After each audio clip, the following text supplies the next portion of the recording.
जन्म हुआ तो बड़ा उत्पाती था वो, जन्मते ही मां को बहुत परेशान करता था। राजा बड़ा सुंदर ढंग से पालन पोषण किए, शिक्षा भी दिलाया कि लेकिन शिक्षा किसके मस्तिष्क में जा सकती है? जिसका मस्तिष्क शिक्षा के लायक है। शिक्षा नहीं मिला, वो दुष्ट बन गया, निशाचर का अंश था, निशाचर। संत महात्माओं को तपस्या करके देखता तो उन पर मिट्टी लाकर गिरा जाता, गोबर और कूड़ा जो है फेंक देता। कुछ बड़ा हुआ तो राजा समझाएगा, बेटा राजा के बेटे हो, तुम्हें युवराज बनना है, ऐसा न करो। जब पुण्य बड़ा हुआ तो जरासंध ने अपनी बिटिया से विवाह करा दिया। अब पहले तो एक करेला और तीत था, उस पर पड़ गया मरचा का फोरन, अब वो और तीता हो गया। करेला की सब्जी में अच्छा बनती है,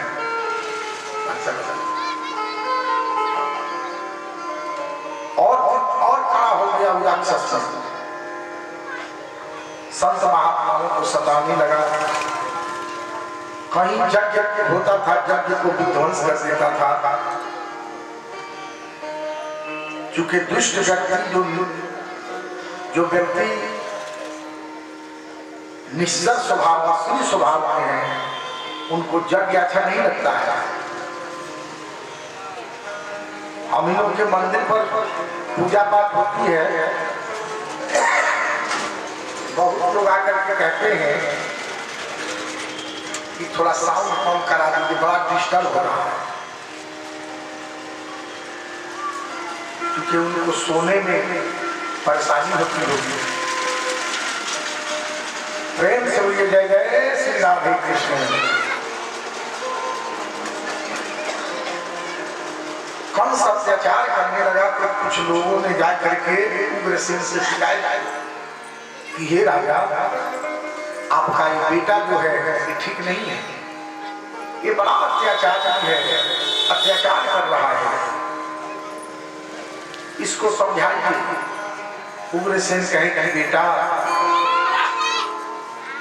तुम युवराज बनोगे,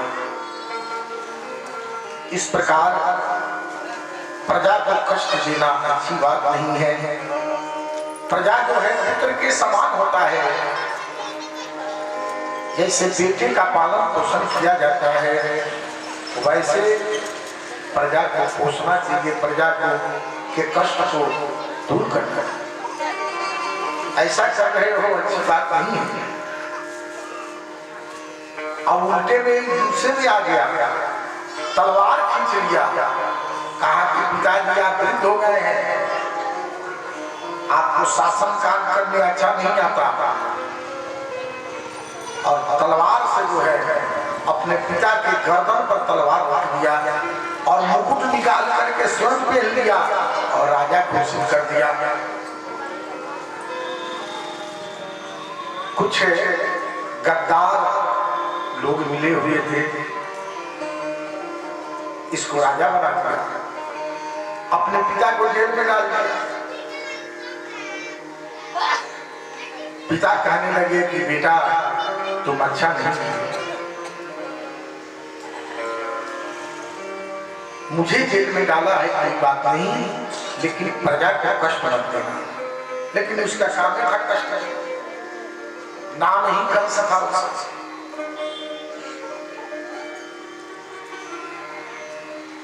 वसुदेव जी जो सूरसेन के बेटा थे, उनका नाम वसुदेव था,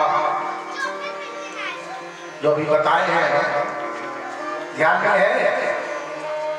सूरसेन के तीन बेटे हुए, जिसमें एक वसुदेव भी है और एक बेटी हुई जिसका नाम सुभद्रा था।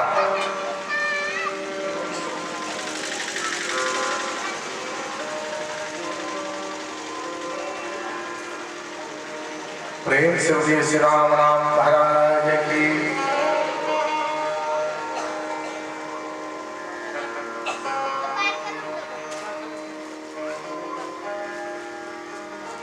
वसुदेव जी के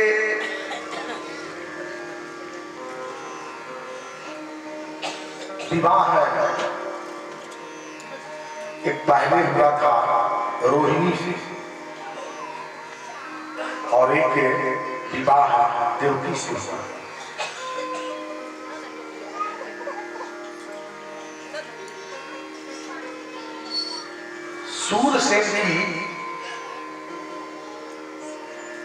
सूरसेन के एक पुत्र और एक पुत्री। एक पुत्री का नाम था कुंती। सुभद्रा जो है वो भगवान कृष्ण की बहन थी। वो मैं आगे बोल दिया हूं, लेकिन सुभद्रा न कह करके कुंती। सूरसेन के बेटी का नाम कुंती था और बेटा वसुदेव थे। और वसुदेव के जो बेटे हुए तो वसुदेव के बेटे बलराम जी, कृष्ण भगवान और एक बेटी सुभद्रा। प्रेम से बोले जय जय श्री राधे कृष्ण। वसुदेव जी मित्र थे कंस के। सबने कहा कि देखो तुम इतना गलत काम किए हो, कुछ काम सही करो जिससे प्रजा जो है तुम पर प्रसन्न है। आज भी देखते हैं वार्ड पार्षद है, कोई मंत्री संतरी है, 100 वो काम पूरा करेगा, लेकिन 2-4 वो ऐसा काम कर देता है कि जिसके चलते उसी कोई नाम को लोग कहते हैं कि हाँ अच्छा काम। उसी प्रकार कंस ने बड़ी धूमधाम से अपने बहन का विवाह है वसुदेव जी से किया और विवाह में बहुत दान किया, बहुत दहेज वगैरह दिया और कहा कि बहना मैं तेरे रथ को स्वयं हाथ करके ले चलता। वो भी उसकी सगी बहन नहीं थी, वो देवक की पुत्री थी, सूरसेन के भाई की बेटी थी।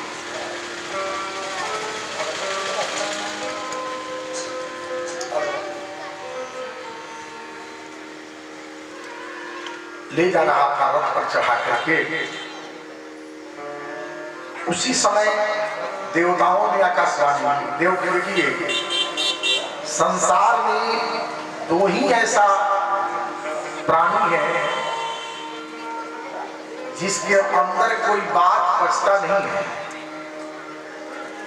एक माताएं होती है स्त्रियां और एक देवता है। देवता के भी मन में कोई बात नहीं रहता। अब माताएं लोग जो है वो भी कोई बात को पचा नहीं देती।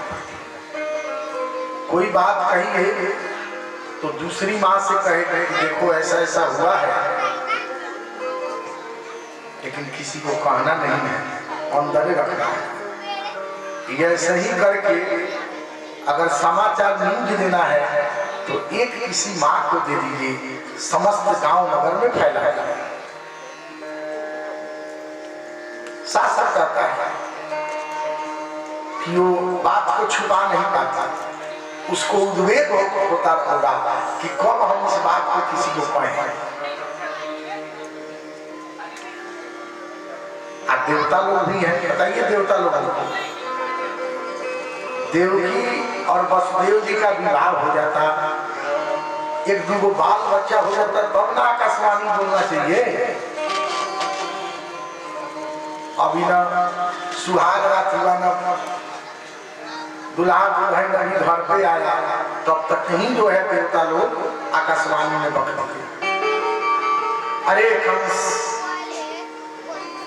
जिस वाहन से इतना प्रेम करते हो, इतना स्नेह करते हो, इसके रथ को खींच कर ले आए हो। इसी वाहन का 8वां पुत्र तुम्हारी वध करेगा, तुमको मारेगा। अब इतना जब बात कंस सुना तो केस पकड़ करके और जमीन पर गिरा दिया, तलवार लेकर के, और जब ही मारने का प्रयास किया वसुदेव जी ने जाकर के रोक दिया। कहा कि अरे मित्र, ये क्या कर रहे हो? तुम अपनी कीर्ति को कलंक लगा रहे हो, ये अच्छी बात नहीं है। स्त्री को मारना, पुरुष अगर स्त्री को मारता है तो एक दिन उसकी आयु घट जाती है। स्त्री को मारना नहीं चाहिए। इसलिए तुम जो है अपनी सगी बहन को मार रहे हो, ये ठीक बात नहीं है। मैं तुम्हें वचन देता हूं कि जब जब पुत्र रत्न की प्राप्ति होगी देवकी को, मैं वह ले आकर के तेरे सामने सुपुर्द करूंगा। तुम्हारा जस खराब होगा, तुम कलंक में जाओगी, इसलिए मत मारो। छोड़ तो दिया, ले जाकर के कारागार में बंद कर दिया। कारागार में बंद कर दिया। एक पुत्र का जन्म हुआ। उस पुत्र को ले जाकर के वसुदेव जी ने दिया कंस। कंस कह रहा है कि नहीं, ये जो है 8 तो नहीं है, लेकिन फिर वहां नारद जी प्रकट हो गए। कहे कि जब तक इसका अत्याचार जो है पूर्ण नहीं होगा, भगवान का अवतार नहीं, इसलिए इसका अत्याचार जो है बढ़ना चाहिए। माता देवकी चरण पकड़ ली। आरी रोई रोई कहे आरी कंस के बहिनिया, आरी कंस के बहिनिया, भैया बैरी भैया। कहती है कि भैया कितना स्नेह प्रेम था तेरे साथ, लेकिन आज तुम बैरी हो गए, दुश्मन हो गए। आरी रोई रोई कहे रामा, आरी कंस के बहिनिया, भैया बैरी भैया, भैया बैरी भैया। मारी दिहला ला ला ला